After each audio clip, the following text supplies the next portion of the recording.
এই সালমা, ওই দেখতে শাহিন আসছে। শাহিন সবসময় ওই লোকটার সাথে থাকে কেন? ওকে দেখলে ঘৃণা লাগে। ঘৃণা লাগবে না, ওর নজরই খারাপ। বাড়িতে 3-4টে বউ, আমাদের দিকে কেমন করে তাকাচ্ছে দেখ।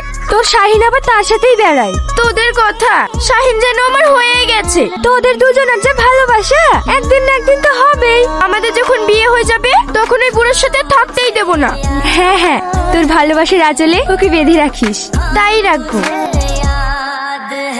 এই শাহিন, ওই লাল টুকটুক ফুলটা কে রে? দেখি আমার মনটা ভরে গেল।